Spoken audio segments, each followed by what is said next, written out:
por favor.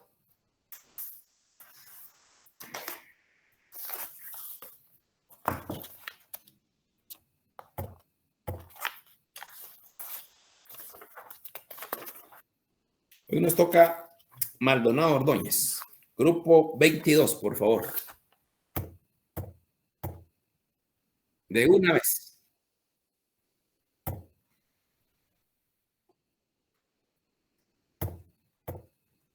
¿Está el grupo 22?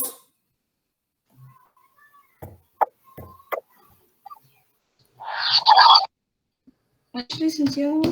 Muy bien. Buenas noches, compañeros y doctor. Buenas noches, compañeros, licenciado.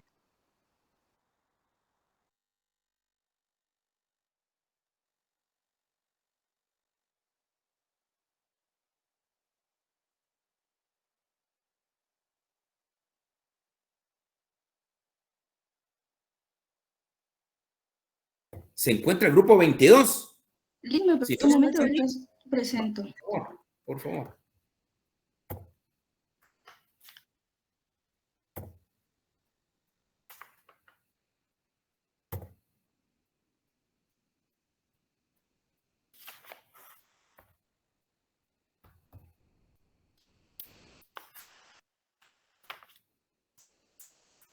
Señores, si no pasa al grupo 23, por favor. Ah, ok. Perfecto.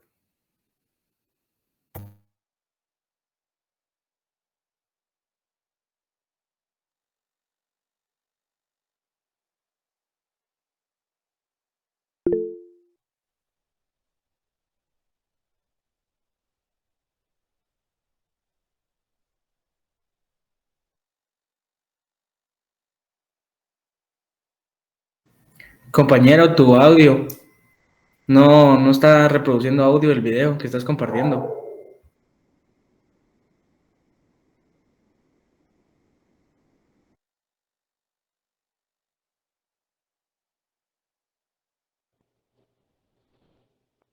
Licenciado y compañeros presentes.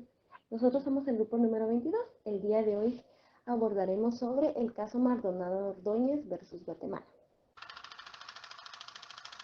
3, 2, 1. Caso Maldonado Ordóñez contra Guatemala.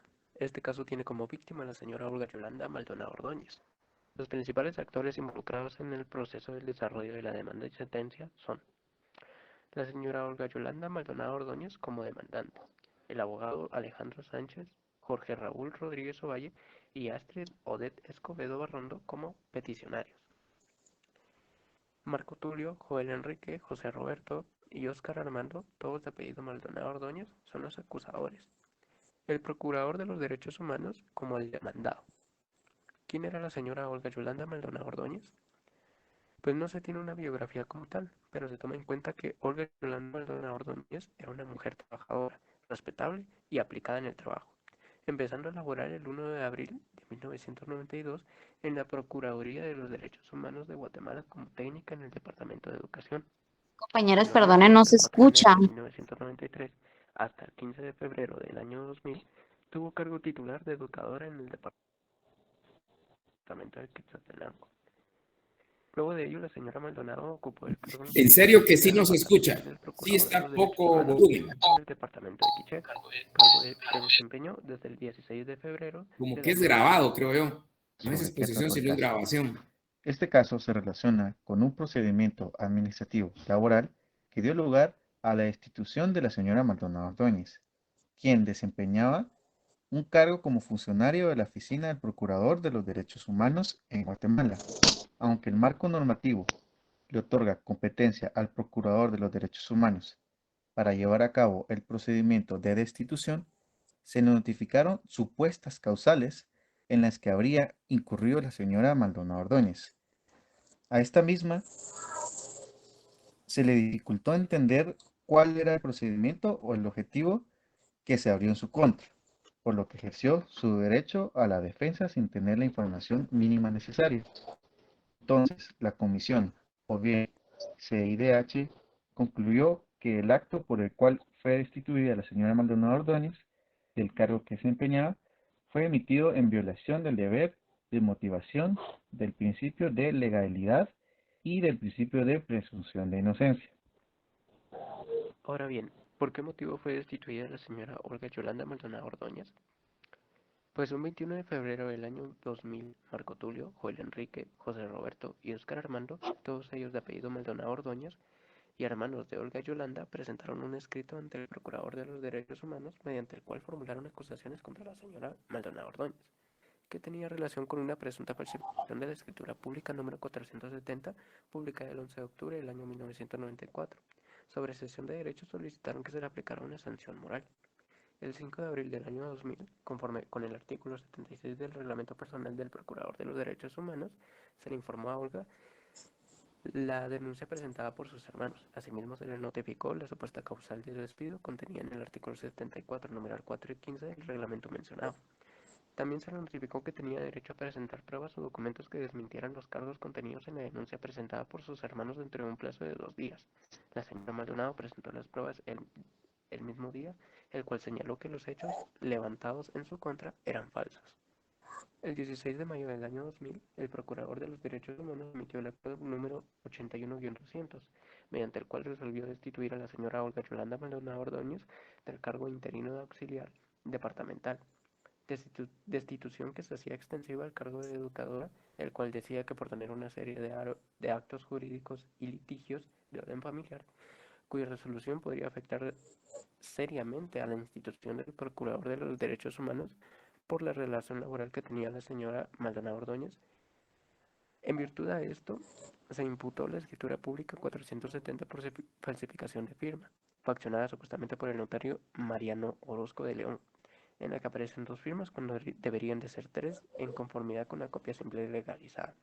Según hace constar la resolución, se fundamentó en lo dispuesto en el artículo 74, numeral 4 y 15 del Reglamento Personal del Procurador de los Derechos Humanos y el Código de Trabajo de Guatemala. Procedimiento administrativo ante la Oficina Nacional de Servicio Civil. Para entender de mejor manera los hechos que se desarrollaron de manera cronológica ante los recursos interpuestos por la presunta víctima. El 22 de mayo del año 2000, la señora Maldonado presentó un recurso de apelación contra el acuerdo número 81 y el 2000 ante la Oficina Nacional de Servicio Civil, solicitando que se declare improcedente su destitución y se reinstalara en los cargos que venía desempeñando en la Procuraduría de Derechos Humanos.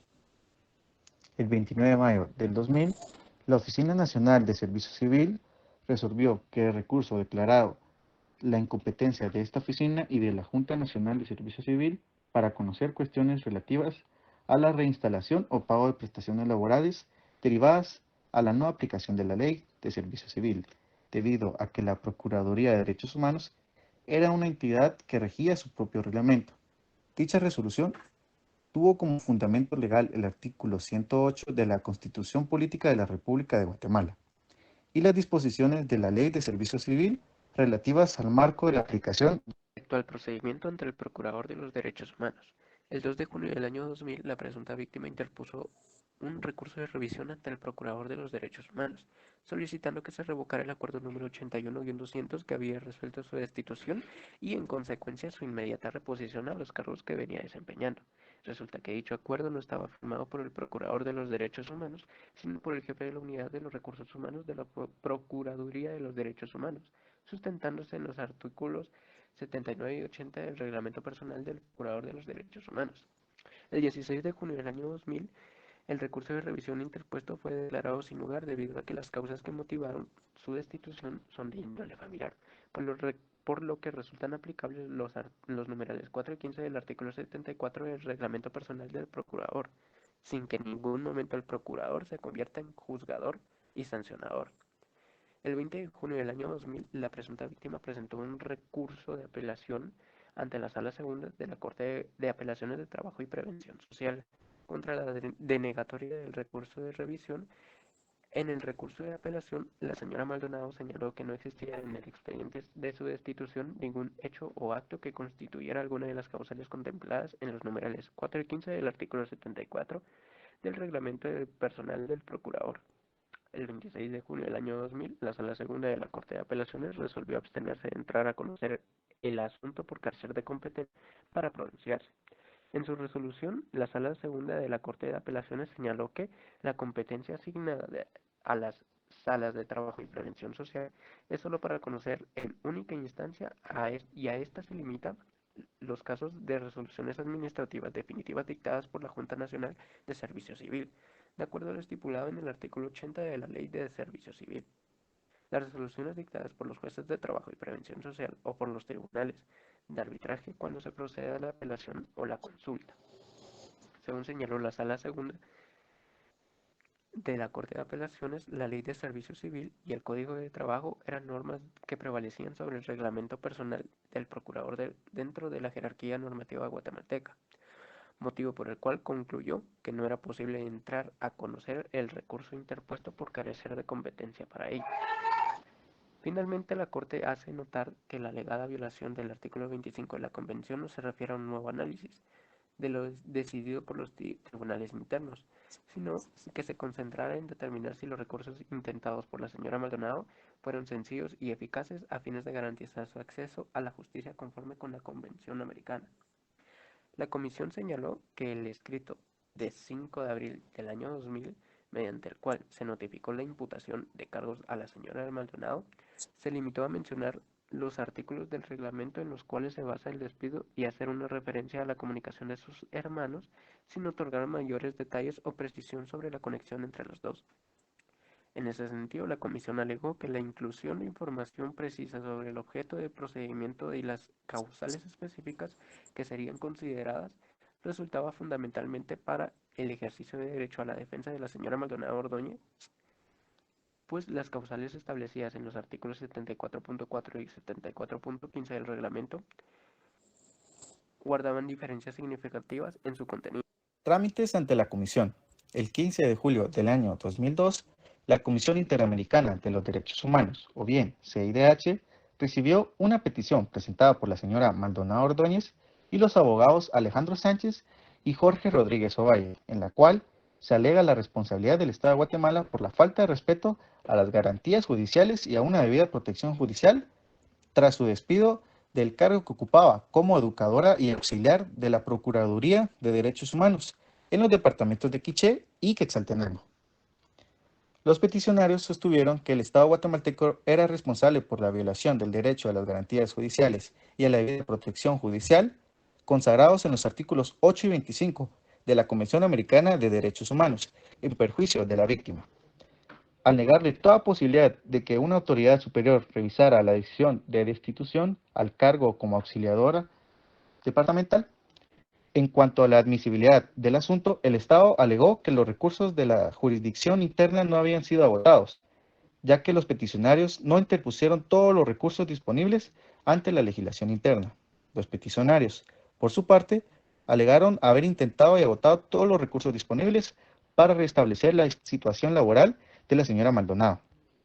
Tras analizar las posiciones de las partes, la comisión concluyó que era competente para recibir sobre el reclamo presentado por los peticionarios y que el caso era admisible, a la luz de los artículos 46 y 47 de la Convención Americana. El 19 de agosto del año 2002, la CIDH procedió a dar trámite a la petición identificada bajo el número 1643-2002, conforme a las normas del reglamento vigente a partir del 1 de mayo del 2001, y transmitió a las partes pertinentes de la denuncia al Estado, con un plazo de 2 meses para presentar observaciones. El 1 de noviembre del 2002, el Estado guatemalteco solicitó una prórroga para presentar sus observaciones, la cual fue otorgada por la CIDH el 8 de noviembre del año 2002, por un plazo de 1 mes. El 15 de diciembre de 2002, el Estado presentó sus observaciones, las cuales fueron transmitidas a los peticionarios el 26 de diciembre del 2002, con un plazo de 30 días para presentar su respuesta. El 10 de febrero de 2003, los peticionarios enviaron sus observaciones a la respuesta del Estado, siendo esta la última comunicación que obra en el expediente. ¿Por qué llegó el caso a la Comisión Interamericana de Derechos Humanos? La Corte Interamericana de Derechos Humanos es competente para conocer el presente caso, ya que el Estado de Guatemala ratificó la Convención Americana sobre Derechos Humanos el 25 de mayo de 1978. De la misma forma, aceptó la competencia contenciosa de la Honorable Corte de la Corte Interamericana de Derechos Humanos el 9 de marzo de 1987, la cual realizó bajo los siguientes términos, declarados en el artículo 1 y artículo 2. Por tanto, la Comisión tiene competencia para examinar la petición, esto concerniente al Estado.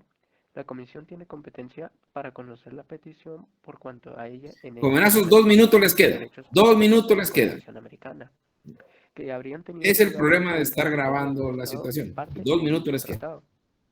La Comisión tiene competencia porque en la Comisión se denuncian violaciones a derechos humanos protegidos por la Convención Americana.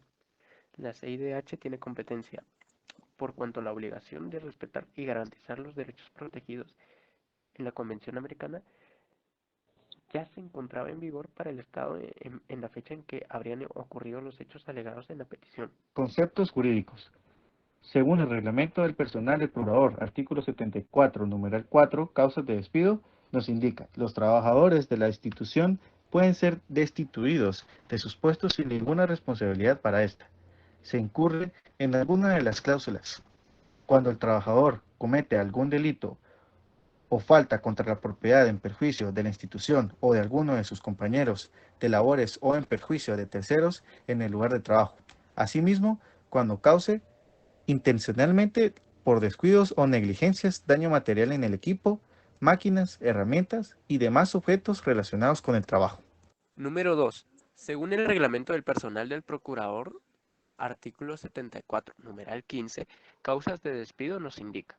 Cuando el trabajador ejecute actos que contravengan disposiciones legales que impliquen el propósito de causar perjuicio a la institución o violación de normas de trabajo que constituyen actos manifiestos de sabotaje contra las operaciones y actividades de la institución. Número 3. Según el reglamento del personal del procurador, artículo 75, pérdida de derecho nos indica lo siguiente. Despido justificado se hará sin responsabilidad de la institución y hace perder al servidor todos los derechos que concede este reglamento, con excepción de pensiones, vacaciones, aguinaldos y demás que se establezcan de conformidad con la ley, como derechos irrenunciables.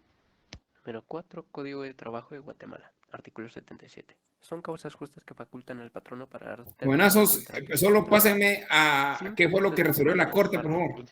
Lo que resolvió la Corte Interamericana. ¿Qué fue lo que resolvió la Corte Interamericana, por favor? En su perjuicio. Dispondrá de sí mismo si La institución, religión, opinión política o de cualquier otra índole, origen nacional o social, posición económica, nacimiento o cualquier otro. Y contar con los medios adecuados. La Comisión Interamericana señaló que el Estado violó el derecho de la señora Maldonado a ser oída con las debidas garantías, contar con una motivación suficiente para su destitución, que se respetara el principio de presunción de inocencia, que se le informara de manera suficiente las bases de sus procesamientos y contar con los medios adecuados para ejercer su defensa, establecidos en los artículos 8.1 y 8.2 de la Convención. La Comisión también concluyó que el Estado violó el principio de la legalidad establecida en el artículo 9 de la Convención. Todo lo anterior ¿Me están hablando de la Comisión o Corte Interamericana?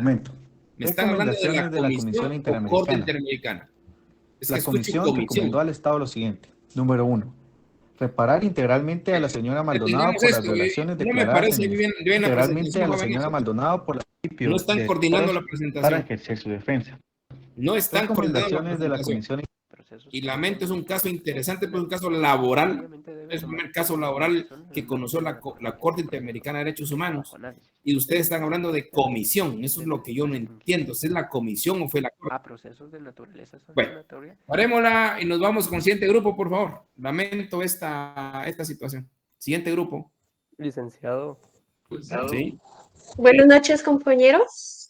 Compañera, disculpa, solo quiero hablar un ratito con el licenciado. Sí. Lo que pasa es que hicimos esta dinámica con el grupo debido a que los paros nos afectaba un poco en el sentido de volver a las casas, a los hogares.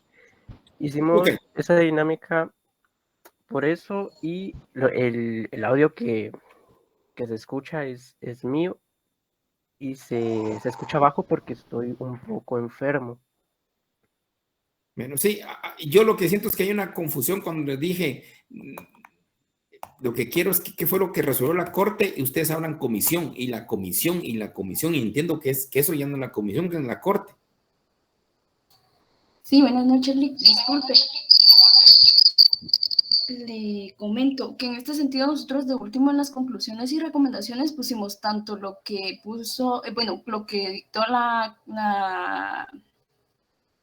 convención y después lo que dictó la CIDH, porque nosotros en la investigación encontramos que la convención había indicado al momento de pasar el caso a la Corte, a la CIDH, de que él dio 3 recomendaciones indicando que sí se había violentado los artículos 8.1 y 8.2. No, pero ¿quién fue el que resolvió? Es que eso es lo que no me deja claro, no me quedan claros. Bueno, pero avancemos, compañeros, por favor.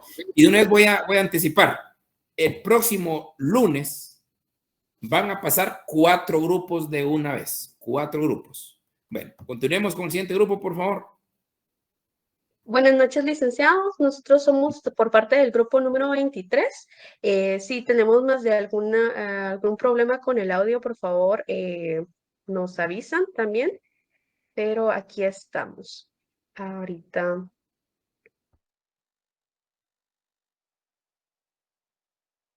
¿Ya se ve la presentación? Sí. Sí, compañera. Muchísimas gracias, Diego. Perfecto.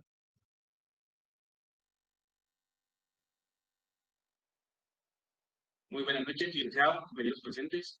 Nosotros somos el grupo número 23. A nosotros nos tocó el caso de los miembros de la aldea Chichupac y comunidades vecinas del municipio de Arenal versus Guatemala.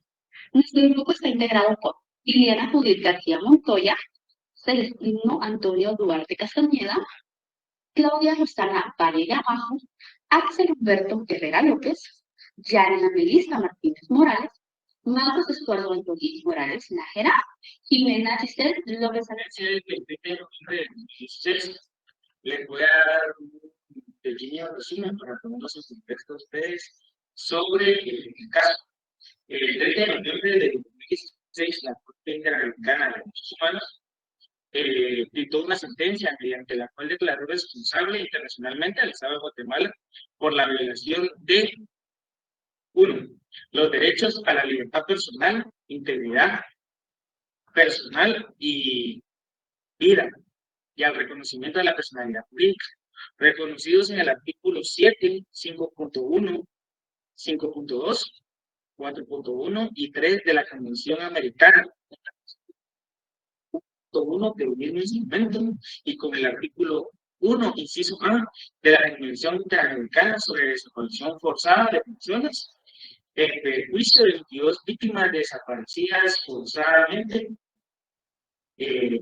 inciso número 2, los artículos 5.1 y 6.1 de la Convención Americana, en relación con el artículo 1.1 del mismo, la circulación y residencia establecido en el artículo 1 de la Convención Americana de las personas que fueron expulsadas luego del 9 de marzo de 1987, y 4. La Convención Americana en relación al artículo 1.1 del mismo, así como el cumplimiento de las normas establecidas para prevenir y sancionar la tortura. En el artículo 1 del inciso B de la Convención Interamericana para prevenir, sancionar y erradicar la violencia contra la mujer, a partir del momento en la que estas entraron en vigor, todo ello en perjuicio de las víctimas, con sus familiares y sus respectivas circunstancias. Además, el Estado violó el derecho de los familiares de las víctimas desaparecidas a conocer la verdad. La Corte declaró que Guatemala reconoció su competencia contenciosa el 9 de marzo de 1987, no tenía competencia temporal para reconocer de la masacre de 32 personas ocurridas el 8 de enero de 1982, así como una serie de ejecuciones, torturas, violaciones sexuales de 1985 y 1986 en contra de los indígenas mayas Chi, de la aldea Chichupac y comunidades vecinas del municipio de Arenal, hechos que no fueron negados por el Estado. Sin embargo, el Tribunal Temporal, a saber de las desapariciones forzadas con su carácter continuo, así como de la Comisión por parte del Estado de implementar con posterioridad a dicha fecha garantías de retorno, un resarcimiento voluntario por de aquellas personas que permanecieron responsables, más de que la responsabilidad de Guatemala por no dirigir eficazmente la investigación de los hechos con debida diligencia y dentro de un plazo razonable, de modo de que se examinara de forma completa y exhaustiva la multiplicidad de graves violaciones a los derechos humanos relacionados dentro del particular contexto de cual sucedieron. Los hechos de este capítulo, la Corte se refiere a, inciso A, los antecedentes del caso, incluir tipo de violaciones graves y masivas de los derechos humanos en Guatemala desde el conflicto armado interno, en el cual la población maya fue particularmente afectada. Esto fue a razón de que el gobierno del Estado comenzó a marginar a los pueblos indígenas y desaparecerlos poco a poco, ¿verdad? En el inciso B, los hechos acontecidos entre el año de 1981 y 1986 en unidades vecinas de Xiabá, Chinó, Oyojá, El Cablón, Toloscó, Chirrún, El Chol y Apazote, todas ellas ubicadas dentro del municipio de Radinal, a zonas mayas Achí.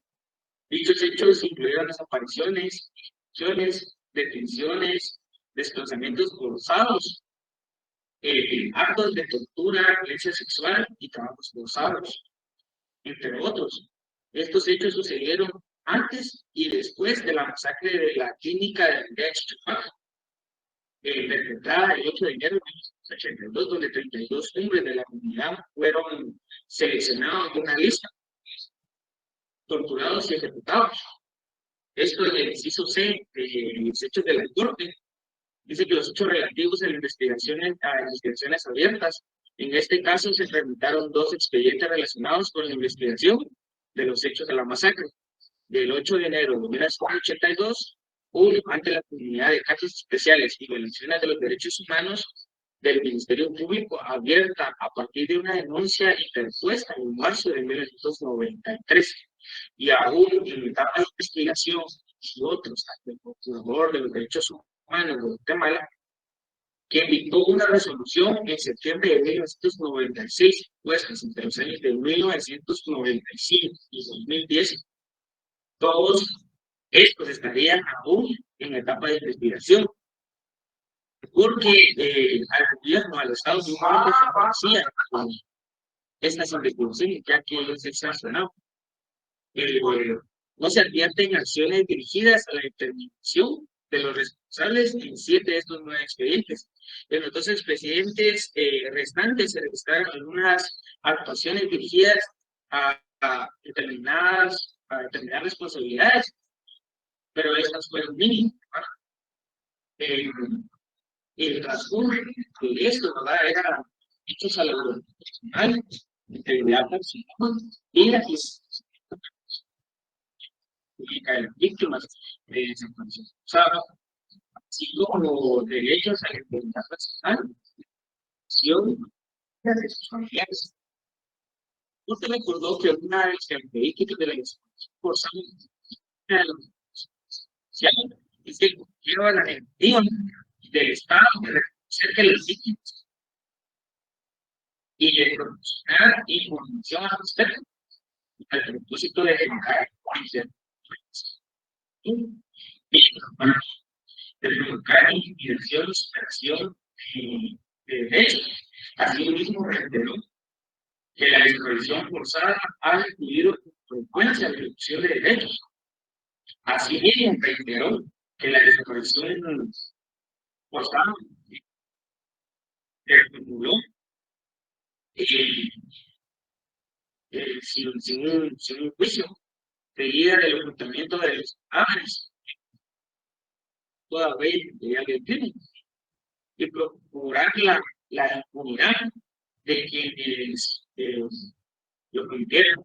En este sentido, advirtió que ha conocido de casos de los cuales la existencia de mayores y menores indicios sobre la parte de las víctimas no modificó la calificación como desaparición forzada. Es precisamente lo que los agentes estatales hicieron después de dar muerte a las víctimas.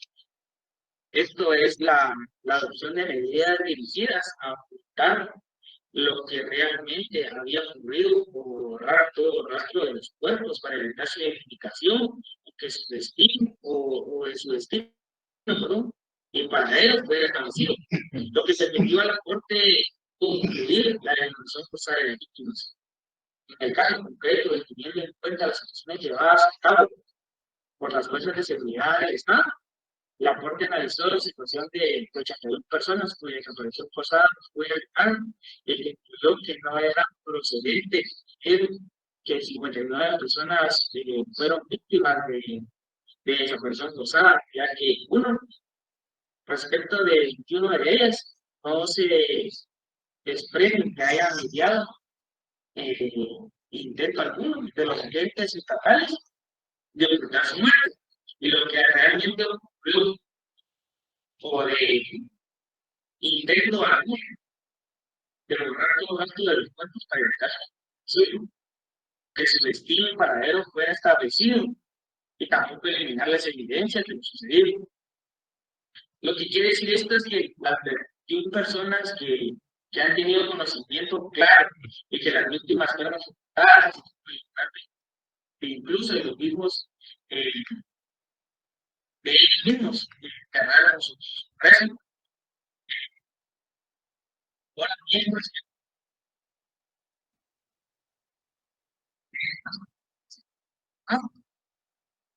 ahí está. Son días. No muy se escucha, no muy se escucha.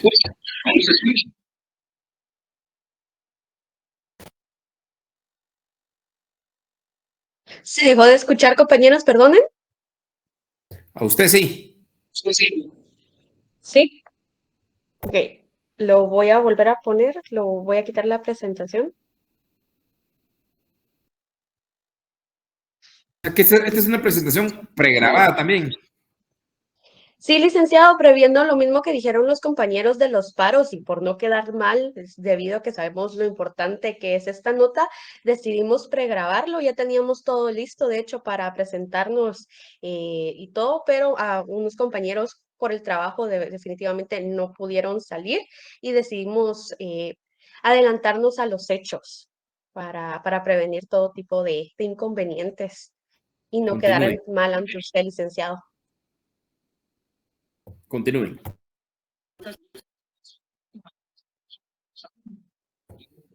Pero la grabación está mala. Y nos quedan 5 minutos. Yo creo que es el internet de la compañera, licenciado, porque ese aunque fuera pregrabado, nosotros tuvimos que verificarlo para que no hubiera ningún contratiempo a la hora de hacer la presentación. Entonces, yo creo que posiblemente es el internet que ha tenido tal vez caída de señal y por eso es que se escucha entrecortado.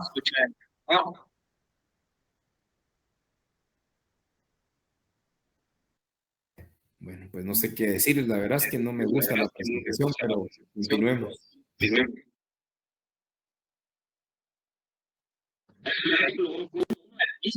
El artículo 1, inciso A, de la Convención Interamericana sobre Desaparición Forzada de las Personas en su perjuicio.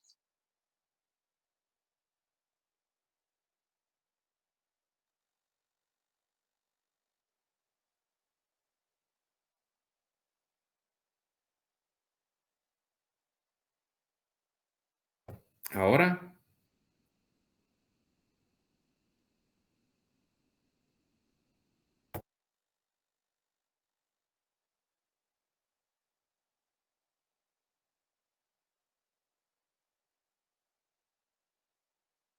Eliana, disculpa, ¿estás ahí? Si no, comparto yo en el minuto que se quedó, porque de verdad creo que no sé qué. Sí, si tú lo tienes, dale, adelante.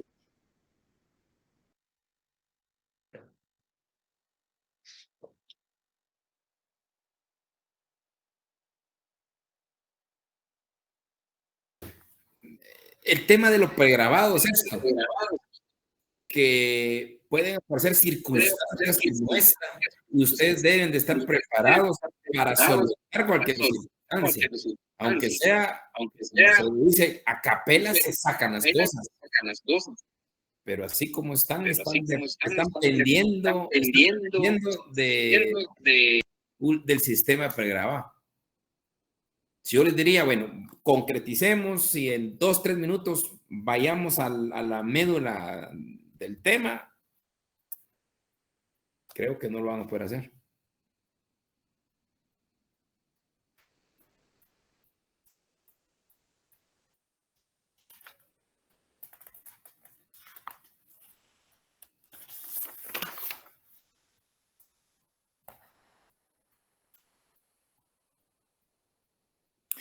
Este caso efectivamente es un caso donde se habla de desapariciones forzosas, asesinatos, violaciones de esta aldea de Rabinal, y que efectivamente el Estado de Guatemala pues, fue sancionado, como ya en otras ocasiones se ha visto.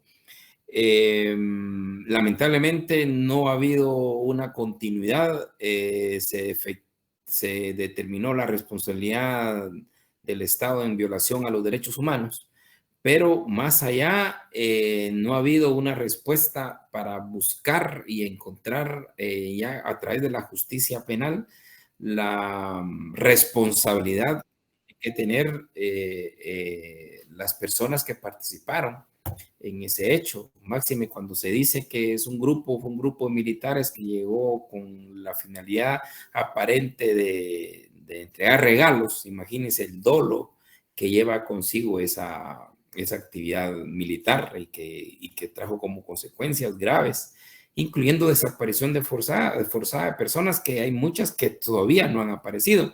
Y ahí está ante la Corte Interamericana nuevamente en estos casos, donde determina que la desaparición forzada es un delito permanente.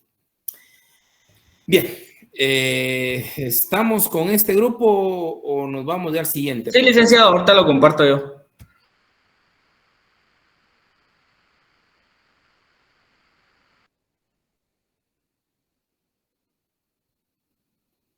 Sí, lo que el compañero termina de compartir, lo que dice el licenciado es muy cierto. De hecho, una de las resoluciones que dio la Corte, adelantándome un poco a lo que se dice en la presentación de hecho, es de que Guatemala tiene que seguir respondiendo ante los familiares de las 22 víctimas de desaparición que se dio, para seguir apoyándoles con la investigación, investigaciones que siguen abiertas, que no se han resolvido porque efectivamente los cuerpos no se encuentran, y Guatemala está obligada a darles el apoyo a esas familias hasta que al fin den con el paradero de ellos. Como tal, sabemos que aún no se han encontrado casi ningún cuerpo a partir de esas desapariciones que vienen con la bendita y recordada G2 y la camioneta blanca, que se dio todo dentro del conflicto armado interno.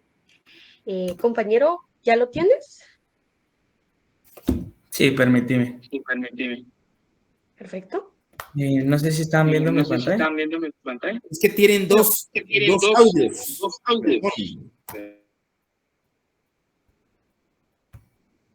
Sí, lo tenemos por cualquier previsto, lo tenía yo y lo tenía el compañero y lo tenían los demás también, para en cualquier momento alguien más pudiera presentar. Bueno, dejémoslo así, nos vamos al siguiente caso, por favor. Vamos con la inseminación artificial, el grupo 24. Yo les vuelvo a reiterar, el próximo lunes tenemos grupo 25, 26, 27 y 28. Vuelvo a repetir, el próximo lunes, porque ya estamos con solo 2 fechas, 25, 26, 27 y 28, respetando obviamente el tiempo, 15 a 20 minutos. Vamos con el 24, por favor.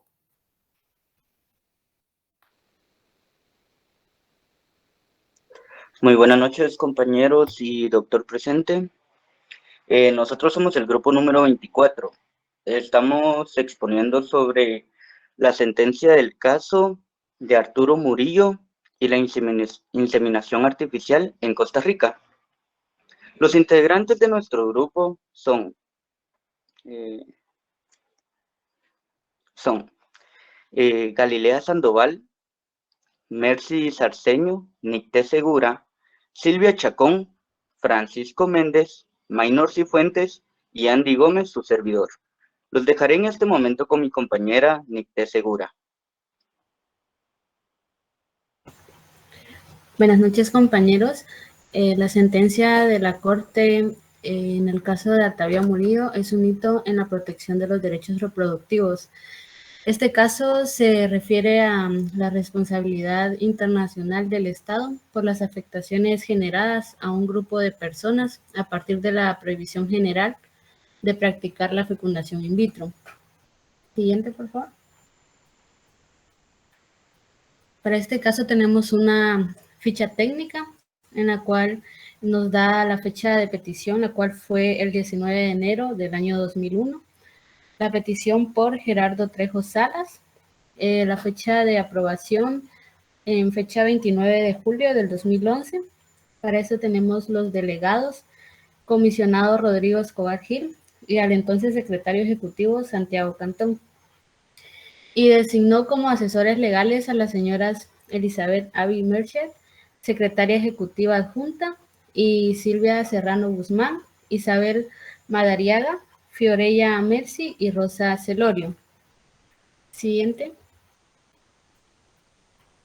Una pequeña introducción. En el año 2012, la Corte Interamericana de los Derechos Humanos emitió la sentencia Artavia Murillo y otros sobre la fecundación in vitro en el país de Costa Rica, en la que declaró que la prohibición general de la fertilización in vitro en Costa Rica violaba los derechos a la vida privada, familiar e integridad personal, así también como el derecho a fundar una familia. Siguiente. La sentencia fue un hito en la protección de los derechos reproductivos en el Sistema Interamericano de los Derechos Humanos. Por primera vez, la Corte Interamericana reconoció que el derecho a la vida privada incluye el derecho a decidir si tener hijos biológicos a través de una técnica de reproducción asistida. La Corte también sostuvo que la prohibición de la fecundación in vitro en Costa Rica era discriminatoria. Esto porque afectaba de manera desproporcionada a las mujeres y las parejas que tienen dificultades para concebir de forma natural. Siguiente.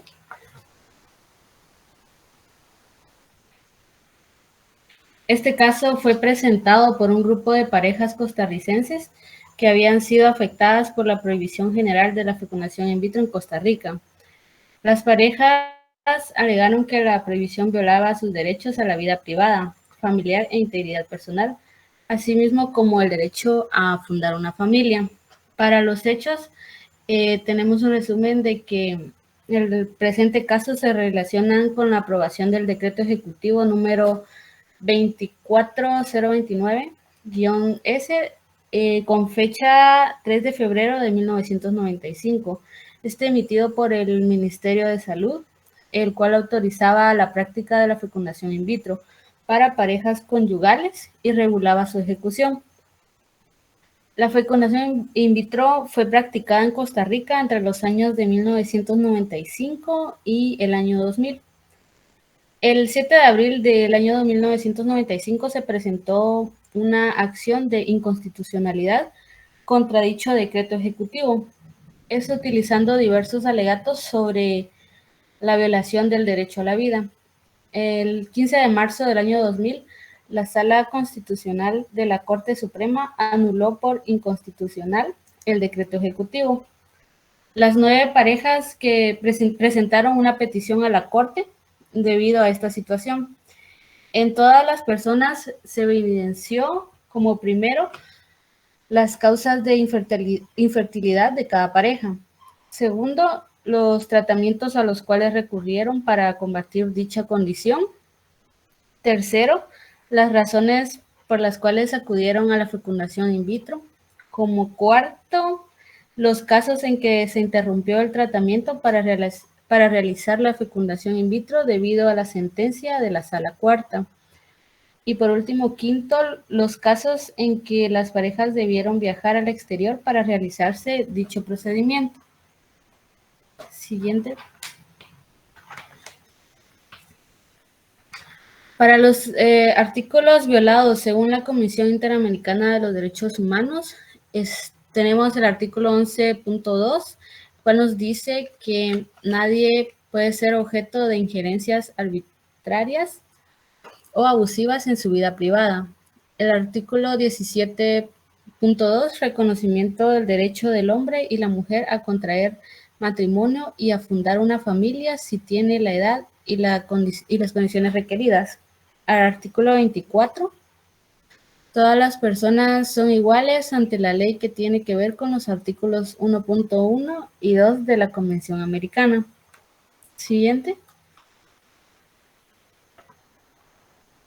Sobre la decisión de la Corte Interamericana reconoció que el derecho a la vida privada incluye el derecho a decidir si tener hijos biológicos a través de una técnica de reproducción asistida.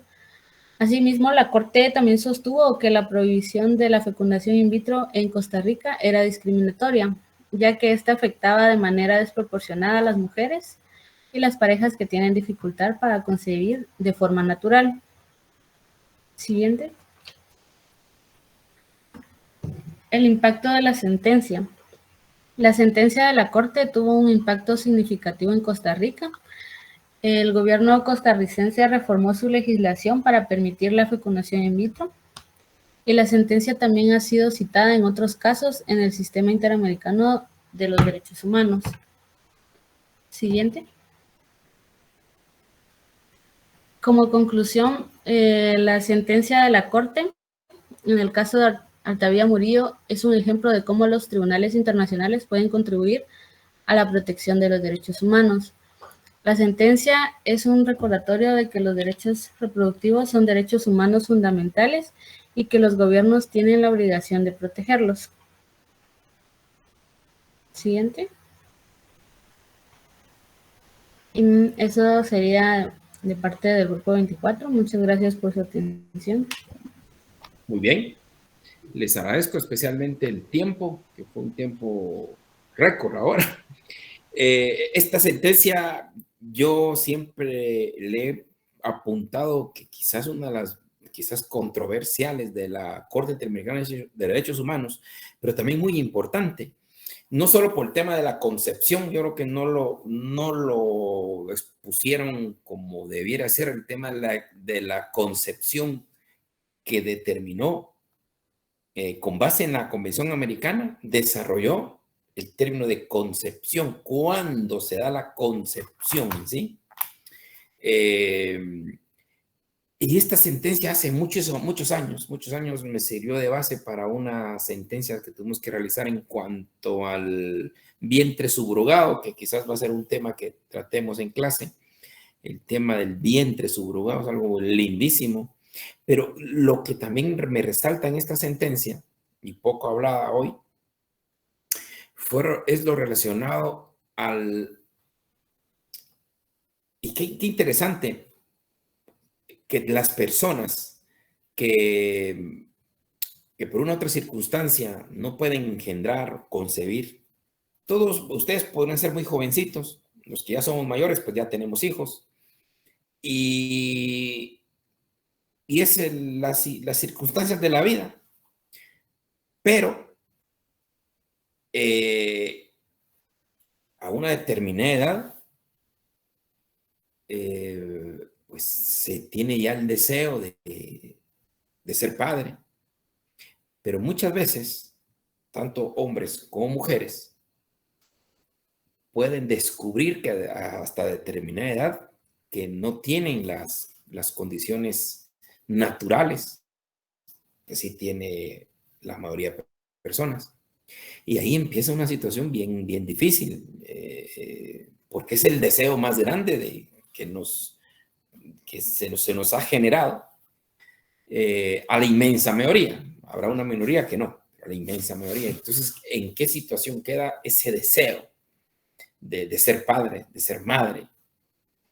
y no poder. Entonces, lo interesante de esta sentencia es que determina que estas personas tienen discapacidad. Mire qué interesante. Eso uno no lo pone a pensar. Ah, no puedes tener hijos. Ah, que pues, porque tal vez Dios no lo quiso. Era la famosa frase. O seguir intentando. Pero ya no puede. Entonces esta sentencia los consideró como personas discapacitadas. Mire qué interesante. Y como son personas discapacitadas, entonces se procede a lo que se denomina discriminación positiva para alcanzar ese principio de igualdad. Y es donde el Estado, según esta sentencia, tiene la obligación de darle todas aquellas herramientas técnicas, científicas, para ir logrando evadir esa discapacidad. Ustedes y yo, pues, quizás no tenemos esos problemas, pero pongámonos en los zapatos de esas personas, hombre o mujer, que añoran ser padres y por las circunstancias de la misma naturaleza no pueden. Se llenan de frustraciones, de una entera necesidad. Y es lo que pasó en Costa Rica. Las personas, el Tribunal Constitucional declaró inconstitucional ese decreto. Entonces ya no pudieron, las personas que no podían naturalmente hacerlo, entonces tuvieron que ir a Panamá o a Colombia a realizarse sus tratamientos. Y de ahí viene el tema de la igualdad de las personas con discapacidad. Utilizaron la Convención Interamericana contra las personas con discapacidad y también contra la discriminación, todo tipo de discriminación. O sea, lo interesante de esto es lo que les quiero hacerle conciencia, es que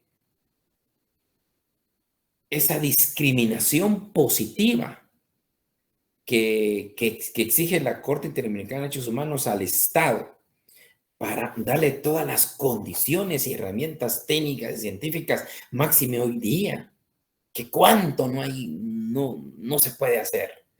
Y les digo, en una oportunidad les comentaré, porque es un tema bien importante, el vientre subrogado. Y en el vientre subrogado se utilizó mucho esta sentencia. Hace muchos años, creo que hace unos 10 años, lo utilicé, estaba en una sala. Y interesantísimo porque son casos que se dan, uno cree, usted como vive y disfruta en una familia normal, pues no importa, pero póngase en los zapatos de estas personas. En este caso concreto, que ya no voy a hablar más, sino en su momento, una señora quería darle un niño a su esposo, amaba tanto a su esposo también quería ser padre con ella, pero no podían. Qué difícil, ¿verdad? Muy difícil. Y de ahí viene el tema del vientre subrogado que vamos a hablar en un momento. Muy bien, compañeros, con eso terminamos y prácticamente el próximo lunes tenemos una jornada dura. 4. Grupo 25, 26, 27 y 28. Así ya solo quedamos una sola fecha y terminamos con esto. Entonces, el próximo lunes, por favor, preparar los grupos 25, 26, 27 y 28.